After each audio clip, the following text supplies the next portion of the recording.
নমস্কার, সৌমদা ওয়ান্ডারারের একটি ব্লগে আপনাদের স্বাগত জানাচ্ছি। এই মুহূর্তে আমরা রয়েছি মদনমোহন ঠাকুরবাড়ি টেম্পল প্রিমিসেস, যেটি ভারতবর্ষের কোচবিহার শহরের একটি মন্দির। কোচবিহার শহরে কোচ ডাইনাস্টি রাজারা রাজত্ব করতেন, যাদের কুলদেব ছিলেন শ্রী মদনমোহন জি।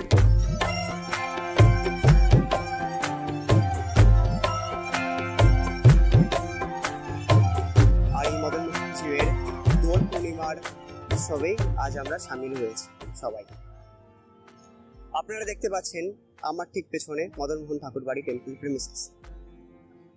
মন্দিরটি আজ বিভিন্ন রকম রঙিন কাগজ দিয়ে সাজানো হয়েছে মদনমোহনের সুখ বর্ধনের জন্য। ঠিক আমার পেছনে রয়েছেন শ্রী শ্রী মদনমোহন জি। আমরা কোচবিহার বাসীরা এই সময় মদনমোহনকে আবির দ্বারা স্পর্শ করে থাকি এবং এই স্পর্শকে মদনমোহন অবশ্যই আহ্লাদিত হয়ে ওঠেন।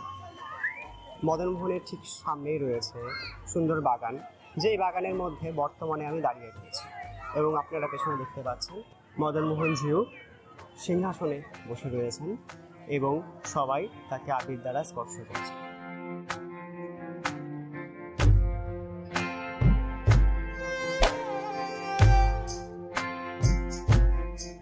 গতকাল রাতে মদনমোহনের যে হোলিকা দহন এবং তারপরে যে সাওয়ারি বা সোয়ারি হয়েছিল, তার মধ্যে মদনমোহন এই পালকিতে করে রাসমেলা ময়দানে পরিক্রমা করেছেন হোলিকা দহনের স্থানে।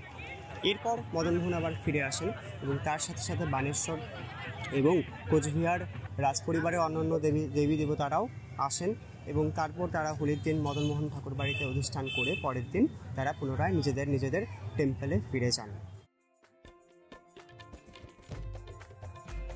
আর মদনমোহনের দোল উৎসব শেষ হয় সবাইকে রং মাখানোর মধ্য দিয়ে।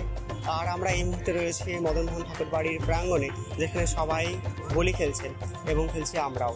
আপনারাও হোলি খেলুন, সুস্থ থাকুন এবং please do subscribe to the channel. Stay tuned.